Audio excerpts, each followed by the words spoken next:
Given the obstacles facing the city of Richmond, California in implementing eminent domain with threats of lawsuits and pulling funding, is it ever likely to be successfully implemented, and if so, where? I don't know if the eminent domain strategy will be successfully implemented. I don't know if that's going to be possible. I do know that by raising the issue, they have got the attention of people in Washington and hopefully some of these banks. The fact is that this is a local prerogative.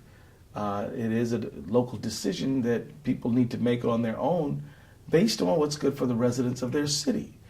And I think it's very unseemly for the federal government to be trying to tell HAFA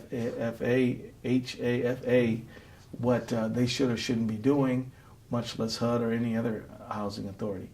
I think that this is something that has some promise. And if I were the big banks, I would say, look, the mere threat of eminent domain is something that should drive them to the bargaining table. What's been the political impact of eminent domain organizing? Well, it's been a big impact. Eminent domain organizing has had a big impact. And the reason why is that it's local government trying to do what they can do to help their people and help their cities, which are literally drowning as the value of their housing stock is plummeting. And so the mere fact that eminent domain has been something that's been discussed has sent shockwaves throughout Washington, and the people who decry government involvement are now asking for government involvement to stop local governments from making local prerogatives around eminent domain. So the impact has been large. How do you think the FHFA will be different under no law? The FHFA, which is the conservator for Fannie and Freddie, I think will be significantly different under Mel Watt. I do urge people to give Mel an opportunity to get his feet on the ground and find out where the bathrooms are. But there's no doubt that he is a different kind of public leader than Ed DeMarco. He will be responsive. He will be working with homeowners to stay in their homes. Now, that's not to say that every single person is going to have the outcome that they want, but things will be better, and there's no doubt about that. Mel Watt is thoughtful, he's compassionate, and he's going to be great in his role. We saw both the Tea Party and Occupy movements pushing for accountability from the banking industry. What does the grassroots look like today on the issue of writing down underwater mortgages? Well, the grassroots is powerful. I mean, all over the country, including in my district in Minneapolis, the grassroots is forcing the issue. They're occupying homes. They're negotiating with Fannie, Freddie, and banks and other entities. They're really driving the issue in the public square, and they're keeping the issue in the public eye. Right here in my own town of Minneapolis, you had people standing with the grassroots as they're facing down foreclosure, and good friends like Rose McGee and many others have really benefited from their active work. What's the importance of grassroots groups in demanding bank accountability? Grassroots groups are the key to demanding bank accountability.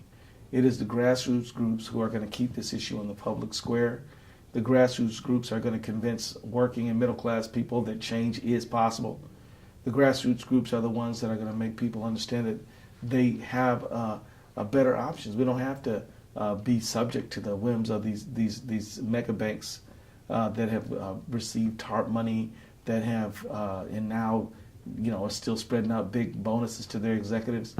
The grassroots movements is the key to this country, and when you see the grassroots immigration movement, the grassroots low-wage worker movement, and the grassroots bank accountability movement, these movements merge, and it could literally reshape income inequality in America and lead to a better life for all of us. So how does Wall Street accountability or lack thereof factor into the fight for economic equality? Wall Street's accountability or lack thereof is a key factor in the difficulties we're facing in this economy. What we know now is that this economy has more market concentration among the big banks than it did before the Great Recession. So the very banks that caused the Great Recession are still standing around through government help.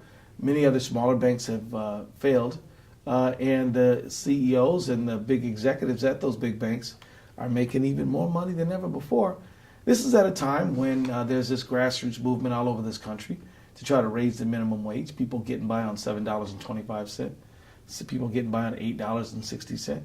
Walmart, McDonald's, the federal contractors who work for the federal government, and many, many others. But this is this Wall Street irresponsibility precipitated the recession, which led to massive layoffs. We're still at above 7% unemployment. Foreclosures are still going on, and the economic wreckage has not been completed. And this is what has come as a result of the Great Recession. Oh, and by the way, they're in Washington fighting Dodd-Frank tooth and nail. Even though none of us thought that Dodd-Frank went as far as it should have gone, they still won't be satisfied until they try to destroy it all. And I'm real glad that the Volcker Rule has been issued, and it's going to be a big effort to make sure that it gets implemented. We've heard repeatedly of Wall Street getting bailed out and Main Street getting sold out. What's the responsibility of banks in addressing the ongoing foreclosure crisis? The responsibility of the banks in this ongoing foreclosure crisis is to work with homeowners to keep them in their homes. And that means principal reductions. Many of these homes were bought at bubble prices anyway, and they were bought, and these loans were issued for many people at higher rates than they should have been paying because of the massive steering that went on. People who qualified for prime loans steered into high-cost products, subprime loans. And so their responsibility is to step up to the table, do principal reduction, and then also give good advice on how this kind of thing never happens again, and then compensate victims for their bad conduct. Do you think that the $13 billion settlement with Chase over fraudulent mortgage securities is an adequate penalty? Well, when you ask me, did the $13 billion settlement with Chase adequately compensate? I think about the fact that there were people whose pensions were devastated, all the people the investors who lost so much money. When I think about the homeowners who lost their homes, and then the unemployment that flowed from there, it's hard to imagine how that $13 billion actually is adequate. In 2012, that company made about $22 billion. But now this is the same company that has had other fines. I mean, they have some level of culpability with the LIBOR scandal. They have a toe in the Bernie Madoff mess. They have implications in a number of scandals that have had a lot of fines and for bad behavior. And so, at the end of the day, it's really hard to imagine because we really don't know exactly what the $13 billion is supposed to represent. But I can tell you this: they've made way more than $13 billion off some of the practices that they pursued.